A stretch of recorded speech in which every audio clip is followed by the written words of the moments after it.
Hello guys, welcome और welcome back to my channel. मैं नेहा पांडे आपका बहुत बहुत स्वागत करते हैं फिर से आपका एक नए वीडियो में। तो दोस्तों, आज की जो वीडियो है बहुत खास होने वाली है क्योंकि मुझे बहुत ज़्यादा कमेंट रिसीव हुए हैं। डिमांड में बहुत ज़्यादा था ये टॉपिक कि मैं बुक लिस्ट अपनी शेयर कर दूं। दोस्तों, इसके लिए मैंने एक वीडियो जो है वो अपलोड किया था कल, बट किन्हीं कारणों से वो वीडियो को मुझे जो है वो हटाना पड़ा है और ये नई वीडियो मैंने फिर से आपके लिए लाई हूँ। तो आप इस वीडियो को पूरा देखिएगा और जो है ये आपके लिए बहुत हेल्पफुल रहेगी। ठीक है दोस्तों, तो जैसा कि आप सबको पता है कि हॉस्टल वार्डन की नई वैकेंसी आ चुकी है जिसमें 635 सीट है ईएमआरएस में। उसके लिए जो है वो फॉर्म भरने स्टार्ट हो चुके हैं। आप लोग टाइम से फॉर्म भर लीजिएगा। कोई दिक्कत आपको आती है तो आप उसको कमेंट में हमको बता सकते हैं। हम आपकी जो भी हो सकता है वो हम आपकी मदद करेंगे। ठीक, तो फिर स्टार्ट करते हैं वीडियो को। तो दोस्तों, सिलेबस की यदि हम बात करते हैं, पहले जो भी एग्ज़ाम की आप तैयारी करें उसका एक सिलेबस अपने पास ज़रूर रखिएगा। मैंने भी सिलेबस लिख रखा। पिछली बार से इस बार सिलेबस जो है वो चेंज हो चुका है। पिछली बार 2 पेपर नहीं, सिर्फ 1 पेपर था। इस बार डबल पेपर हो चुका है। तो पहले मैं जो है वो टियर 1 के जो है सिलेबस के ऊपर चर्चा करूँगी और जो भी बुक लिस्ट मैंने फॉलो की थी मैं आपको वही सजेस्ट करूँगी। तो आप लोग वीडियो को पूरा देखते रहिएगा और जो है फिर बताइएगा। ठीक, तो सबसे पहले है दोस्तों जीके के लिए मैंने जो है वो बहुत लोग लुसेंट पढ़ते हैं, बहुत लोग बहुत सारी पुस्तकें पढ़ते हैं। मनोहर पांडे की बुक मैंने जीके की पढ़ रखी है और ये बुक ऑलरेडी है मेरे पास। यदि आपको लगे कि नहीं है तो आप इसको देख सकते हैं। ठीक है, और इस बुक को मैंने पढ़ा है और देख लीजिए, पढ़ा है इसलिए थोड़ी सी फटी फटी जैसी भी हो गई है। ठीक ना। तो आप जो इसके लिए कर सकते हैं, और करेंट अफेयर के लिए जो है आप कुमार गौरव सर को आप फॉलो कर सकते हैं। मैं उनको फॉलो किया करती तो उनके नोट्स बना करके पढ़ा करती थी। जीके का आपका जो वेटेज है वो 10 मार्क्स का रहेगा, तो आप इसके लिए थोड़ा ध्यान दीजिएगा। और करेंट अफेयर कम से कम आपका 10 महीने का रेडी होना ही चाहिए, वो आपके लिए बहुत मददगार होगा। प्लस आप गौर कीजिएगा कि जो भी एजुकेशनल जीके है, एजुकेशनल करेंट अफेयर है, वो जो है आप अच्छे से तैयार कर रही है। वो बहुत आने के चांसेस रहते हैं और आता भी है। ठीक है, उसके बाद रीजनिंग की बात करें तो दोस्तों, रीजनिंग के लिए जैसा कि मैं एसएससी की स्टूडेंट रही हूँ, एस्पिरेंट रही हूँ, तो रीजनिंग का क्या है कि उसको मैंने एक बार सिलेबस के हिसाब से देख रखा है। किसी से भी आप क्लास ले लीजिए। मैंने रोजगार विद अंकित से जो है वो संदीप सर की क्लास फ्री ऑफ कॉस्ट है यूट्यूब पे, मैंने उससे पढ़ी है और उससे मुझे बहुत फ़ायदा मिला और रीजनिंग में मेरा बहुत अच्छा स्कोर था। तो आप वहाँ से क्लासेस लेकर नोट्स बना लीजिए।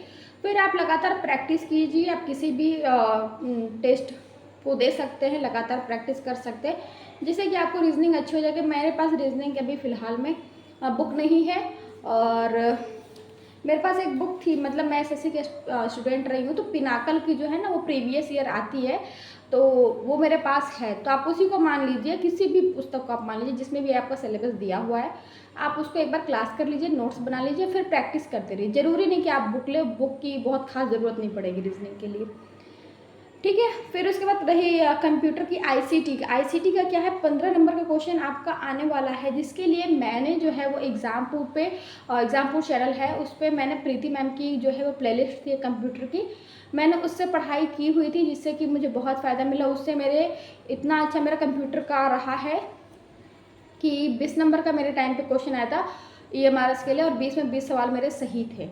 तो आप इन पे जो है वो ब्लाइंडली ट्रस्ट कर सकते हैं, बहुत अच्छा पढ़ाती हैं। आप इनका क्लास लीजिए, नोट्स बना लीजिए, उसके बाद नोट्स को लगातार रिवीजन कीजिए, मॉक टेस्ट दीजिए और आपका भी कंप्यूटर में 15 में 15 का स्कोर आप कर लेंगे। ठीक है दोस्तों, फिर अब उसके बाद आता है मैथ का 30 नंबर का जो है वो सिलेबस है। बहुत लोग मैथ को लेकर के बहुत ज़्यादा परेशान हैं, डरे हुए हैं। आप लोग प्लीज़ मत डरिए।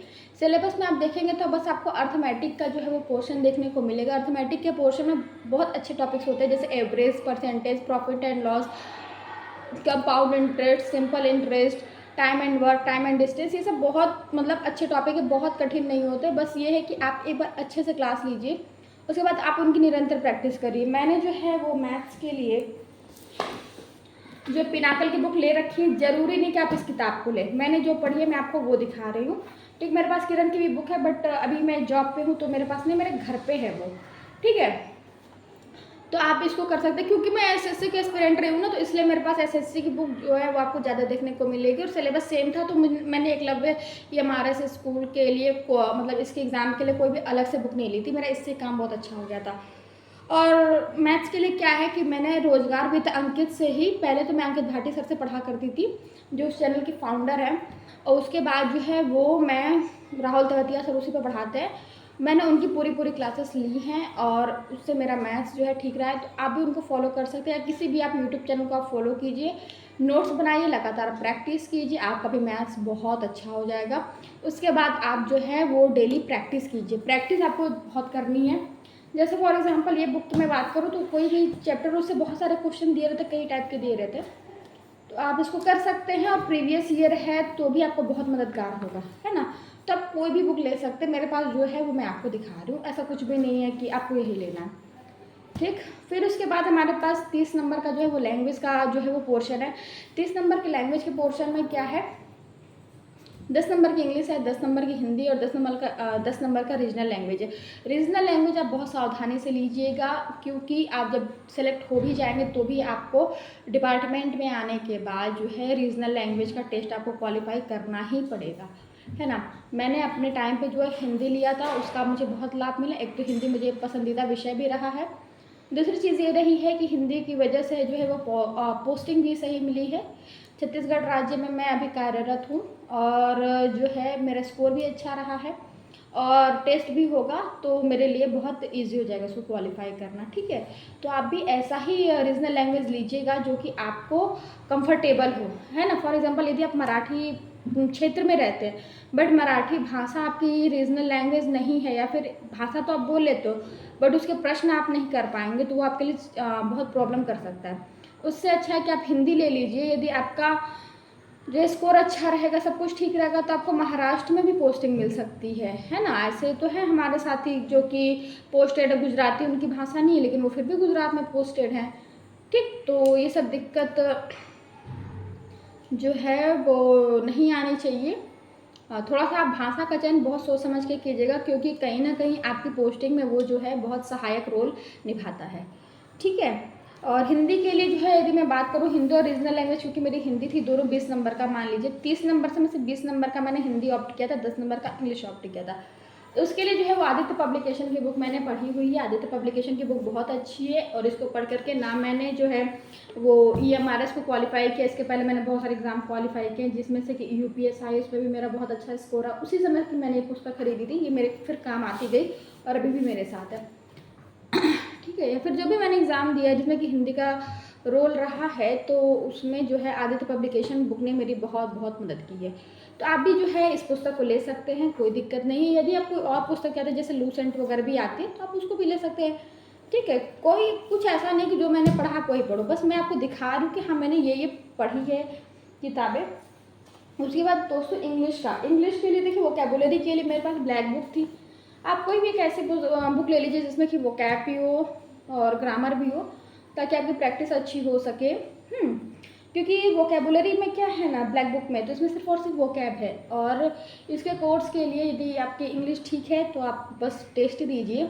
यदि आपका इंग्लिश पुअर है, पुअर नहीं कहना चाहिए, यदि आपका इंग्लिश वीक है, सॉरी मैंने पुअर वर्ड यूज़ किया उसके लिए, यदि आपका जो है वो थोड़ा सा वीक है तो कोई बात नहीं है। आप बहुत सारे यूट्यूब चैनल में बहुत अच्छा पढ़ाया जाता है इंग्लिश, जैसे मैंने निमिषा बंसल मैम की 120 रूल होते हैं इंग्लिश के, मैंने उसको पढ़ा, उसको बार बार रिवीजन किया है और उसके बाद मैंने मॉक टेस्ट बहुत दिया है, तो आप वो भी चीज़ कर सकते हैं, ठीक है। तो एक चीज़ मैं आपसे कहना चाहूँगी, देखिए मैंने बुक्स के बारे में आपको बता दिया है। एक चीज़ मैं आपसे कहना चाहूँगी दोस्तों कि आप जो भी पढ़िए सॉलिड पढ़िए, नोट्स बना के पढ़िए, और आप जितना भी पढ़ोगे, मतलब यदि आप 4 घंटा पढ़ रहे हैं तो कम से कम 2 घंटा आप रिवीजन ज़रूर कीजिएगा। उसमें रिवीजन भी रहेगा और मॉक टेस्ट आप दीजिएगा, उसका एनालिसिस कीजिएगा, है ना। तब जो है आप सिलेक्शन के ओर आप बढ़ते जाएंगे। यदि आप सोचेंगे कि आप बस और बस पढ़ाई कीजिए और मॉक टेस्ट नहीं दे रहे हैं, तो आप कहीं ना कहीं जो है वो पिछड़ते जाएंगे। मॉक टेस्ट बहुत अहम रोल में आ चुका है ना। आप कोई भी मॉक टेस्ट दे सकते हैं, मेरा कुछ भी ऐसा नहीं है कि नहीं आप यही मॉक टेस्ट दीजिए। मैंने टेक्स्ट बुक से दिया था, मैंने नोटबुक एकेडमी की ऐप से दिया हुआ है, और ये मतलब इन सब को पर उस टाइम पे क्या था कि फर्स्ट टाइम आया हुआ था ना, तो बहुत ज़्यादा जो है वो नहीं मिल पा रहा था, क्या कहना चाहिए, टेस्ट वगैरह, तो मुझे जहाँ से मिलता था ना मैं वहाँ से दे लेती थी। यदि ऑनलाइन भी कोई करा रहा है तो मैं उससे भी देख लेती थी, या फिर कोई बुक का सॉल्यूशन बता रहे हैं उसमें भी यदि कोई सवाल है तो मैं उसको भी देख लेती थी। तो आप भी ऐसा कर सकते हैं। इस बार तो बहुत सारा मतलब कि आपको मिल जाएगा कंटेंट, क्योंकि 1 साल हो चुके हैं पेपर को, लगभग 2 साल हो चुके हैं, 1.5 साल। तो आपको बहुत अच्छा कंटेंट मिल जाएगा, उसका आप पूरा लाभ लीजिए और मॉक टेस्ट ज़रूर लगाइएगा। ठीक है दोस्तों, तो यही सारी चीज़ें थी। और बहुत लोग डर रहे हैं मैथ्स को लेकर के, अन्य चीज़ों को लेकर के, आप कृपया करके न डरें। आप जो है अपनी तैयारी पे, अपने आप पे विश्वास रखें। आपने मेहनत कर रहे हैं, मेहनत करी है तो आप ज़रूर सफल होंगे। इस चीज़ पे आप जो है दृढ़ विश्वास रखिए और बहुत ज़्यादा इधर उधर के बहकावे में मत आइए। एक चीज़ मैं और कहूँगी, आप दोस्तों जो भी बुक लेना, आप एक, जैसे रीजनिंग की आप एक ही बुक लेना, ये नहीं कि इसने ये बता दिया वो भी ले ले वो भी ले ले, क्योंकि एक बुक को 10 बार पढ़ने से फ़ायदा होता है। यदि हम 10 बुक को एक बार पढ़ रहे, 10 बुकों के पीछे भागेंगे तो कुछ नहीं होगा। एक बुक को आप बार बार पढ़िए। आपका इस एग्ज़ाम में नहीं, उस एग्ज़ाम में, उस एग्ज़ाम में नहीं, उस एग्ज़ाम में, कभी ना कभी कहीं ना कहीं आपका सिलेक्शन श्योर होगा। इस चीज़ को आप जो है अपने माइंड में रखिए। ठीक है, बहकावे में बिल्कुल मत आइए और जितना ज़्यादा आप कर सकते हो उतना ज़्यादा प्रैक्टिस कीजिए, पॉजिटिव रहिए। ठीक है, और यही सारी चीज़ें थी। ठीक है दोस्तों, तो फिर टियर 1 के लिए मैंने जो है आपसे साझा कर दिया, और सिलेबस आप ज़रूर निकाल लेना। अपने टेबल पे आप सिलेबस रखिए, उसके बाद उससे गाइडेंस लीजिए, पढ़ाई कीजिए। और यूट्यूब चैनल में बहुत सारे लोग हैं जो इससे संबंधित जो है वो गाइडेंस दे रहे हैं, आप उनको भी फॉलो कर सकते हैं, कोई दिक्कत नहीं है। और हमारे चैनल को भी आप लाइक शेयर एंड सब्सक्राइब कीजिए, ज़्यादा से ज़्यादा शेयर कीजिए, ताकि हम बहुत सारे लोगों को मदद कर सकें। ठीक है दोस्तों, तो नमस्कार, मिलते हैं जल्दी आपसे एक अगले वीडियो में। तब तक आप लोग अपना बहुत बहुत ध्यान रखें। Thank you.